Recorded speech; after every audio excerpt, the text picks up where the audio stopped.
Bom dia, sétimo ano. Hoje é dia 26, quinta-feira, né?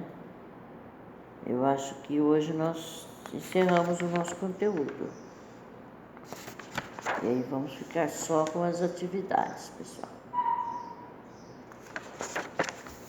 Então, nós estávamos falando sobre terremotos e tsunamis no Brasil, né?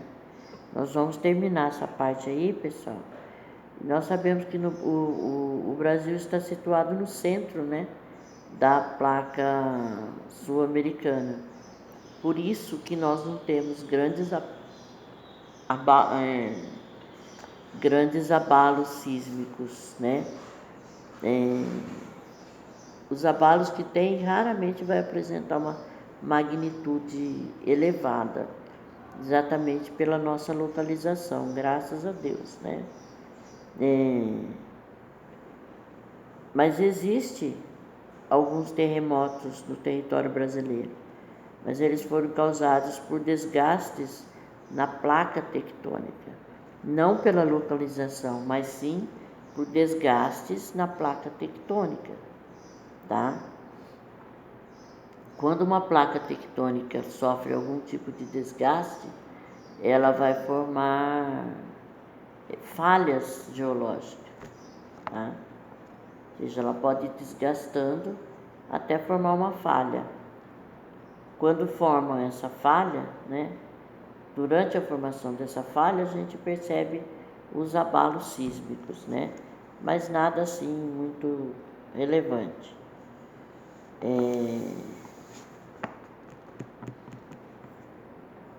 Tem um instituto, né, de astronomia, geofísica e ciência atmosférica, que ele funciona lá na Universidade de São Paulo, que registra, né, faz o registro desses abalos sísmicos, tá?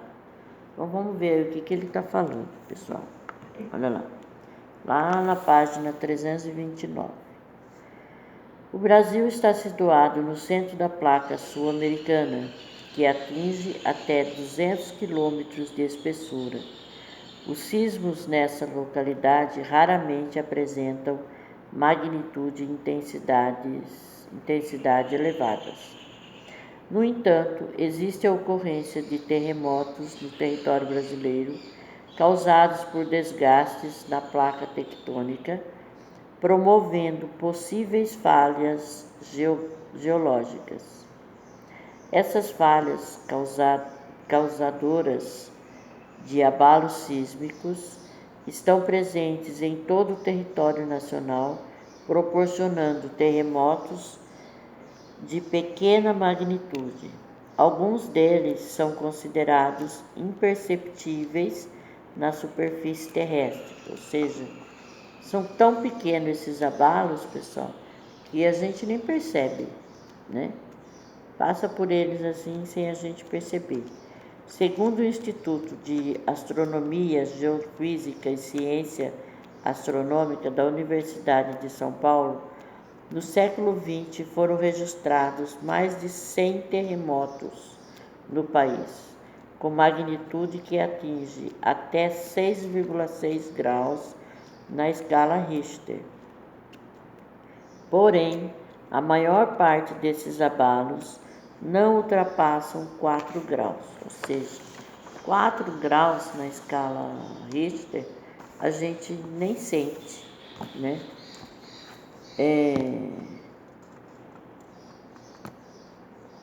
Eu acho que o maior terremoto que ocorreu no Brasil foi em Minas Gerais, que teve uma magnitude assim grande, e ele durou mais ou menos uns 25 segundos, mais ou menos.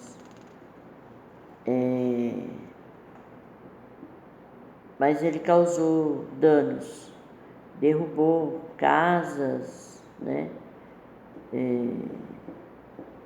Abalou as casas que não foram derrubadas, algumas ficaram com a estrutura abalada, né? As pessoas tiveram que abandonar essas casas.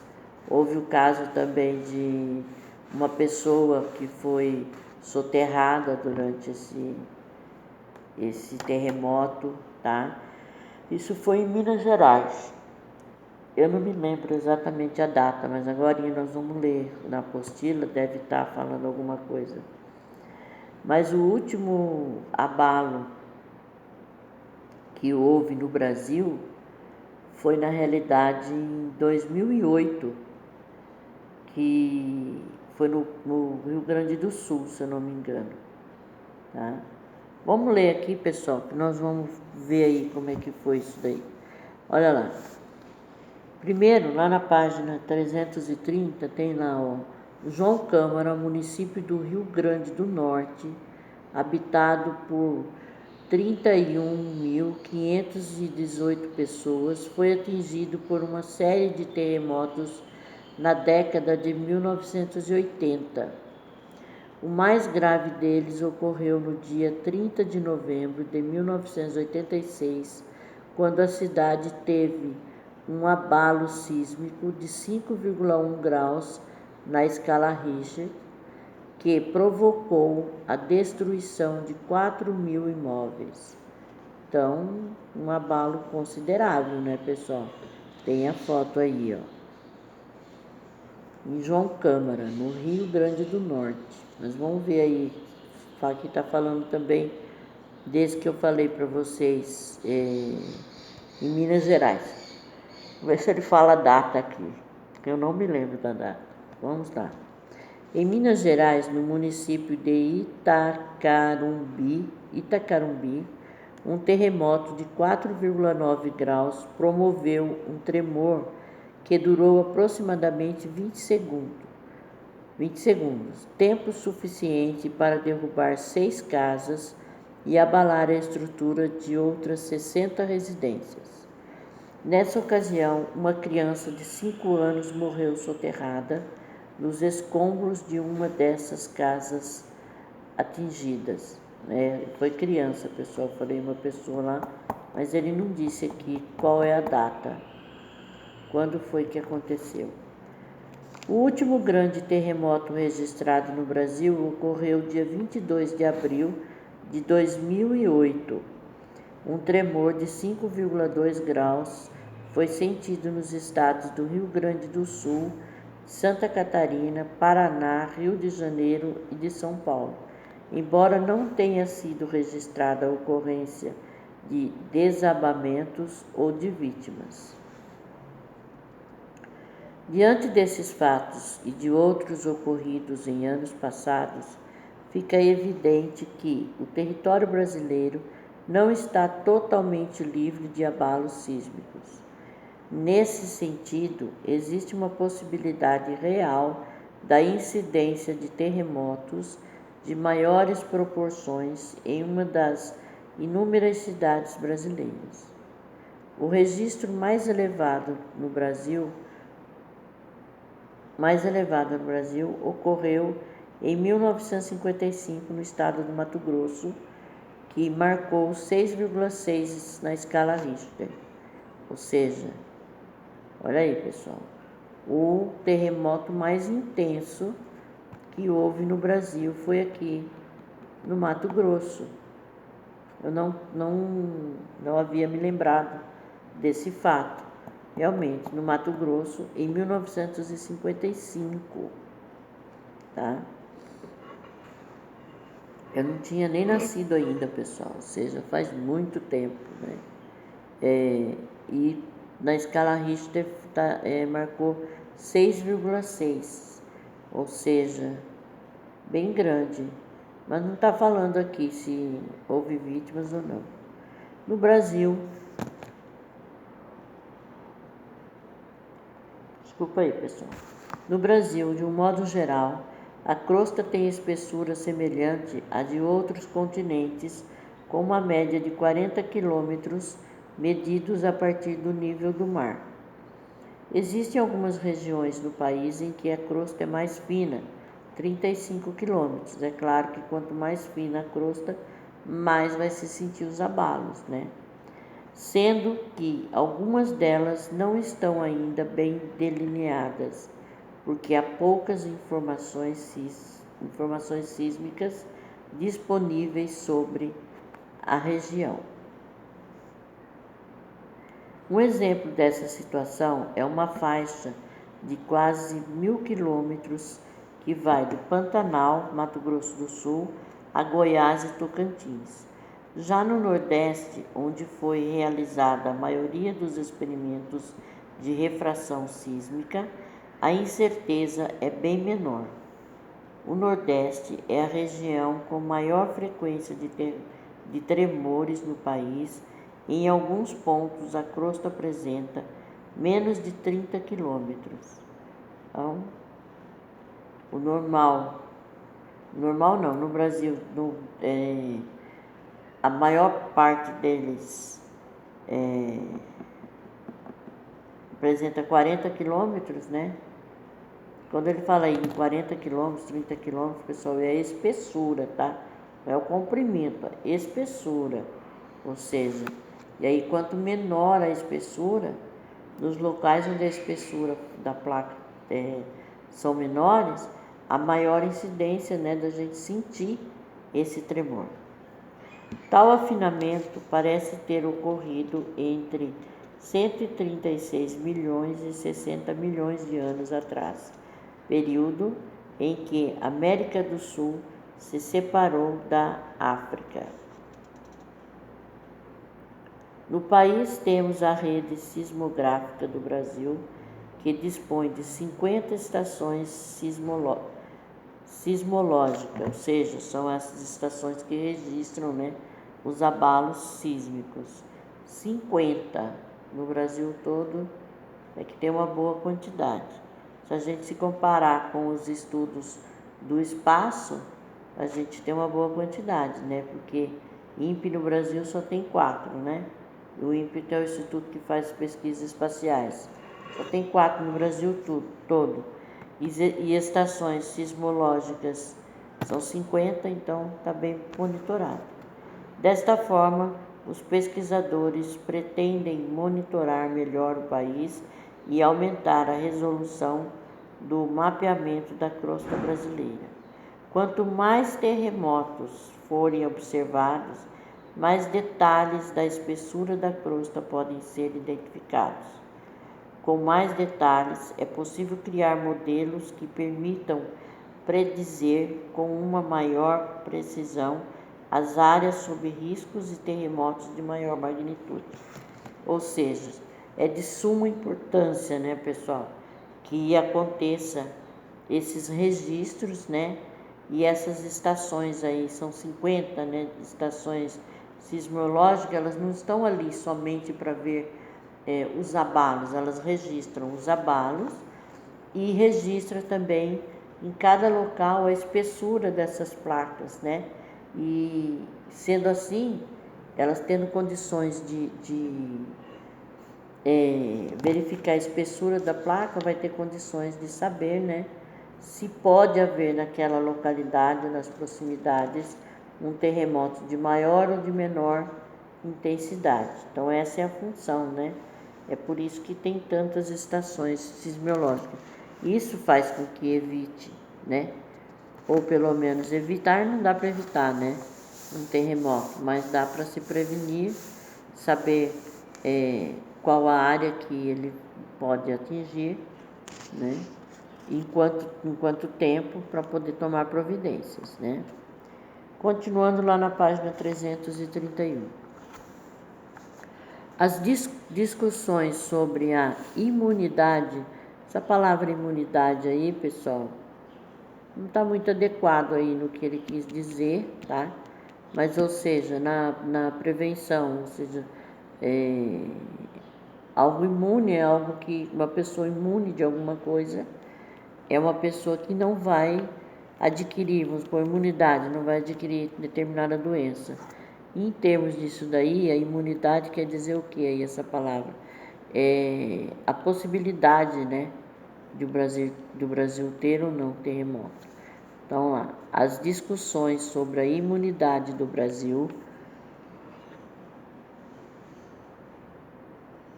Desculpa, pessoal. Imunidade do Brasil em relação à ocorrência de terremotos ganharam destaque nos últimos anos. Pesquisas lideradas pelo professor Alaoa Saad, do Departamento de Geografia do Instituto de Geociência, encontraram 48 falhas geológicas em toda a extensão do território brasileiro.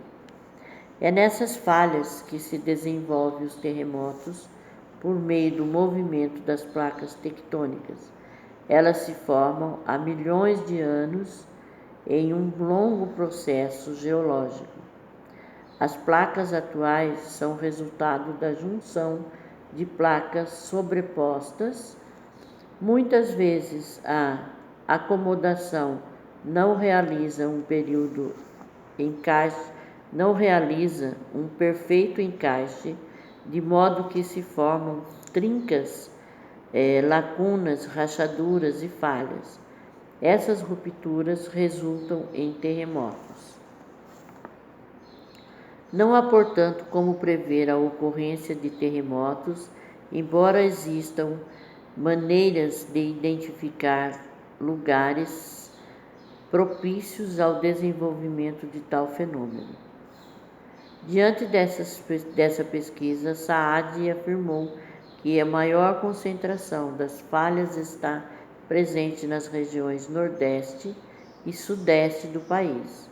Apesar das novidades oriundas desse estudo, as afirmações obtidas são superficiais, uma vez que foram analisadas somente as grandes falhas, existindo ainda inúmeras pequenas fissuras. Para a consolidação desse trabalho, Saad utilizou vários recursos, entre eles análise de mapas topográficos e geológicos, imagens de satélites e de radar e livros com pesquisas sobre o assunto.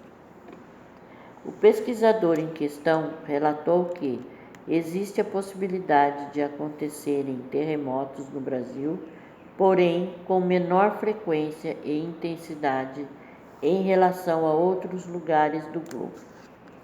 Ainda bem, né, pessoal? Tem a possibilidade, mas seria com uma intensidade menor. Aí ele diz lá, existe a possibilidade de um tsunami atingir o Brasil? Pior que existe, né, pessoal? Mas vamos ver o que ele está falando aqui. O Japão, seguidamente, é citado como exemplo de país preparado para enfrentar uma tragédia natural. Mas mesmo todo o esforço da nação oriental não foi capaz de impedir a destruição causada pelo tsunami da última sexta-feira. Mas, e no Brasil? Existe a possibilidade do nosso país ser atingido por uma dessas ondas gigantes? Um estudo da Universidade College London, no Reino Unido, divulgado em 2005, indica que um vulcão nas Ilhas Canárias poderia causar um desmoronamento que, por sua vez, geraria um tsunami de 9 metros no Oceano Atlântico. Por outro lado, o professor George Sand, do Observatório Sismológico da Universidade de Brasília, afirmou que esse tsunami, ao chegar ao Brasil, já se tornaria uma pequena onda com apenas alguns centímetros de altura. Sand lembra que o tsunami gerado pelo terremoto no Japão, apesar da destruição causada no país oriental, ao chegar a outras regiões, principalmente no continente americano, mal foi percebido. Outro dado diminui a preocupação de uma onda gigante gerar destruição no Brasil. A pesquisa indica que esse possível tsunami causado pelo desmoronamento nas Ilhas Canárias poderia levar até 10 mil anos para ocorrer. Sandy afirma também que nunca foi registrado um tsunami no Brasil. O professor explica ainda que as características das placas tectônicas sul-americanas e africanas que se encontram no Atlântico não geram tsunamis, já que estão se afastando uma da outra. As ondas gigantes surgem quando uma placa passa por cima da outra. Então aí, pessoal, ele está dizendo que não há possibilidade. Só que isso daí, vamos ver quando que foi feita essa pesquisa. 21 de agosto de 2018. Recente, né? 2 anos. Só que durante esses 2 anos, houve, principalmente agora, em 2020, houve uma grande mudança, né? Então, eu acredito que no máximo daqui 2 anos nós vamos ter uma outra notícia em relação a isso, mesmo porque nós tivemos agora em 2020 2 ocorrências, né, no sul, aonde foi dito que foi um tsunami, um pequeno tsunami que passou pela região. Então esses dados aqui de 2018 não estão atualizados, tá? Mas é o que temos para hoje. Então, pessoal, nós terminamos esse conteúdo, né? E na próxima aula eu vou ver no trabalho que tem aqui e vamos falar sobre essas atividades, tá bom? Então, por hoje, pessoal, é só isso. Até a próxima aula. Beijo a todos.